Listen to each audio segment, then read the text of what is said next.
Discussion, we've had first and seconds. All those in favor of elevated lines, substitute staffing contracts, say aye. Aye. Opposed? Motion carries. That's the end of the personnel report under curriculum, co-curriculum, and policy. We have item A for discussion, first reading of the list of policies, discussion. I'm going to pull to B and C separately. Yeah, thank you.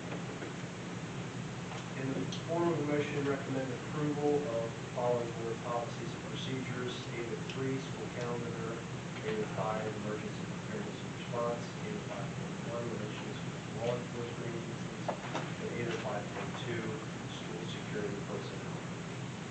I have a motion on the floor for letter B. Do I have a second? Second, Danielle Brenneman. Discussion on those four policies. Hearing none, all those in favor signify by saying aye. Aye. Opposed? Motion carries. In the form of a motion, recommend approval of the 2025-2026 academic calendar. I have a motion on the floor to approve the calendar for 2025-2026. Do I have a second?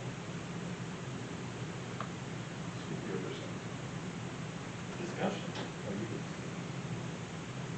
Discussion on this. I have some discussion here. Okay. Carl, if you don't mind. I've been doing a lot of reading into some of the responses from the parents in the district. And it's just a small portion. I'm not going to pin it down to a whole lot of people, but a lot of them have discussed issues with the fact they're on vacation still when the school starts. A lot of them have discussed that they really don't mind it spending a weekend in June. And that's just what I was reading for the most part from parents. They want to know why in the middle of the year they're losing some days. And for obvious reasons, the teachers have that time to prepare. That's really basically all I wanted to say on that subject. Can I answer a question? I have a question. Yeah. Is the 2 days enough? Is everybody okay with preparing their classes, getting ready for the school year with those 2 days? Yes, yes. 2 days is enough. It would be great to have 3. 2 days is plenty. What we also have, part of our CBA allows teachers to come in over the summer, prepare their room, do different things that are provided, and then have a flex day during the school year. So, yes, I'm confident with that. And looking down through, we still have in September there's a day, October there's a day, 4th November, December we got Thanksgiving and Christmas, January we have 2 days, February, March each day, April 3 days, May 3 days. So I know some of that thought too was, well, if you look at other people in other districts are like, why do you guys exactly have off all the time? I don't know that I didn't have that same thought, but we are still getting at least 1 day off for Correct. teachers.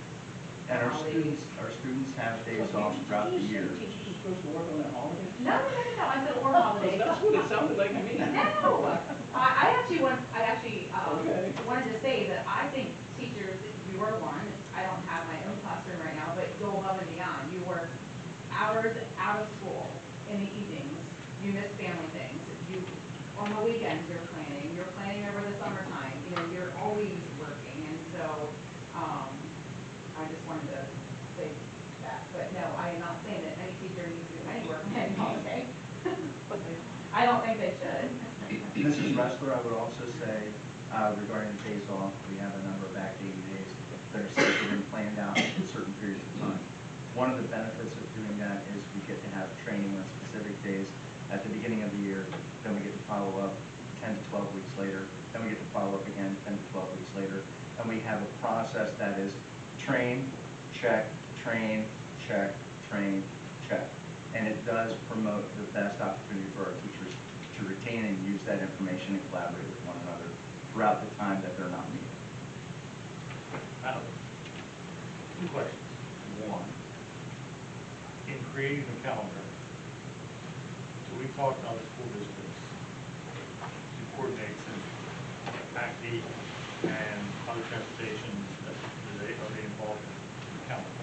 Correct, they do. I speak with the superintendents of the other districts as they create their calendar and as I create my calendar.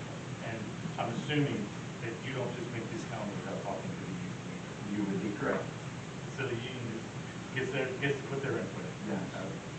So is there anybody that doesn't other than the dog catcher that doesn't just put their input? Many folks and many people put in their input, and oftentimes it's 50-50 one way or the other. I tend to go with superintendents in the county and try to have the county-wide approach. Now, this calendar, it is in stone, it's engraved, it cannot be changed once it's done. That is so untrue. I can come back to the school board at any time and change this and make recommendations to change the calendar. People are gonna do their vacation before calendar, and then you're gonna want to change it. I don't think we're changing the That wasn't the question. The question was, the parameters from the first day to the last day is as flexible as Jell-O. You know, there's a little bit of push, a little bit of pull, you know, it can go different ways. And I think that's the point that we're trying to make, that this calendar, you have to have someplace to start. You try to get someplace to start with, and that you can keep, but sometimes you've got to move it just a hair to the right or to the left, depending on what's going on with buildings being built and snow days, et cetera, and so on and so forth. And that's what we're trying to get. Just remind the school board that we had the previous calendar that we're in, we, no less than, what, twice we changed it. So At we least voted on, twice. so we voted on it 3 different That's times. correct. So, yeah, it's, these calendars are as clear as mud, you know, but you gotta at least start. And we've always started on, we've almost always started on a Wednesday. Now, the Wednesday changes because of the actual date, whether it's the 20th, 22nd, or whatever, based on the days of the year. But it's that, always that third week. And regardless of whatever calendar you create, someone is always not going to be in. True. I'll tell you what I like. I think you help keep the absences lower when you have not vacation, but a day off every couple of weeks. Everybody needs to recharge. And I've seen schools that have nothing from the time they start, because they start a week and a half later than we do, and they go the whole way through to Thanksgiving, and then Christmas, and then the whole way through spring, you know, into the spring break, and they have no days off. And I think those calendars, those sorts of calendars contribute to absenteeism.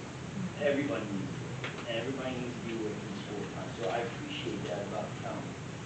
And I always have, because we've always had a calendar like that. I think it's been very generous throughout, especially in front of the year, because you have a long stretch. I would like to see teachers get another day. I really would in the school. I think it's necessary. I've been teaching for 20 years. First couple of weeks are a rush. So yeah, I think the third day would be fantastic. The other thing, I don't mind going into the first week of June already. I don't know why it's supposed to end in May. I don't know why. I think this year with the way Memorial Day all falls, it's that perfect storm, and you're either gonna end early or go real late. And I think it's, I don't think we're gonna go real. well, Not like Carroll County. Not like, no. yeah, well, I don't know about you, as a kid, I went till June 16th, that's when we all went. Yeah, right. So, Right. yeah. And we will not go that late, I don't think, ever, but, and that's great. But I mean, like June, you know, whatever the count, I can't remember what they were, but second, third, fourth, I think it's still, and I think that, you know, traditionally we used to have on what, the second or third day of June. Not because it's tradition all the time, but anyway, just one. Is there any more questions on? But you are ending students on Thursday, and you could end it on Friday, and you could Something else on Friday. It's always Friday. Nothing's wrong with Friday. What we found this year, when we made the second and final adjustment to our current calendar, is that the borough celebrates Memorial Day on the 30th. This year, when we found that, we came to the board and recommended and asked that we move graduation, or the last day for students, to Thursday, so that Friday would not interfere with the Memorial Day parade. In doing so, I received very favorable feedback from the teachers that thanked me for keeping that last day on Friday as a half day of in-service so that they could wrap up the school year and complete tasks and requirements that they would otherwise be rushing around trying to do and coming in on their own time afterwards if they do. So what that does then is I was encouraged to do that again this school year. So the target is that Thursday for graduation and Friday to be able to wrap up the school year and provide that first day. I think we've never had that issue before because we always wanted to keep it. Well, we've always ended, from my conversations when this was brought up, it was always the last student day was the last teacher day. And there was never an opportunity to have that in-service day for teachers that close out the year. This year's change made that possible, and I carried it over to the calendar that was recommended. Are you finding that overall the teachers are appreciating that about this year's calendar, that they're glad for that? Absolutely. Okay. Absolutely. And just to clarify, sorry, one more thing, we are getting a traditional snow day? That was the understanding that we will have at least one traditional Okay. snow day. I have yet to speak with Mr. Lawrence and the association about what we will do and how we will make that meaningful, but yes, one. Okay. I'll take it. Any more questions on this side? Any questions on this side? Hearing none. All those in favor of the recommended calendar for 2025, 2026, signify by saying aye. Aye. Opposed? Motion carries. All right, Brian, you're up with ACTI. Oh, ACTI, okay. We hired a new admin director, Dr. Sharon Perry. I think we are very fortunate to have her come aboard. She has accomplished many things up around the Pennsylvania area, starting the ACTI program, expanding it, raising funds. She really is the perfect, she really was a perfect candidate, and as I said, we are quite fortunate. I think there's going to be some changes coming up to ACTI. We have new superintendents across the county, so hopefully we can get those superintendents together and maybe do some work on maybe and the authority and moving us forward, in the next year. We have an opportunity, I think, and we have the right director to really expand programs. She has the experience. She has the connections. I think we're at a place now where we're ready to, really move on this. And so, and the authority could get moving. That would be fantastic. And I would love to see this happen, in the next year. She's really big developments in the next year. So we are set up to really build these. Give me something to call, reason to call meeting. And benefit our students. We did. The board, the ACTI board, which is made up of the members of the JRC and operating the park schools, and along with the superintendent, and we had a member of ACTI to human resources there too. She went to one of those. We didn't have many. There are not many people in the state who are qualified to run a tech school. So when I say we are quite fortunate to get Dr. Perry, we are. She is top of the league. So she knows how to get the money and all. She knows it all. And if you want to, as soon as she gets settled and I talk to her and if she has some time, I'm going to invite her in and talk to the board and give you all a little bit about her resume. And you will be as impressed as I think everybody is. First, she will be, thank you. First, she'll be hired as the deputy administrator, deputy admin director. So she can come in and work with Mr. Eckenberg on turning everything over. And then she can become the full director of the school. And so. But she's up at Conowag. She is. So she's got to get released from Conowag. Yeah. She spent several years as the director for a CTE at State College in that area. So she knows that job, that business, that work extremely. We're very fortunate that She did phenomenal work up there. Very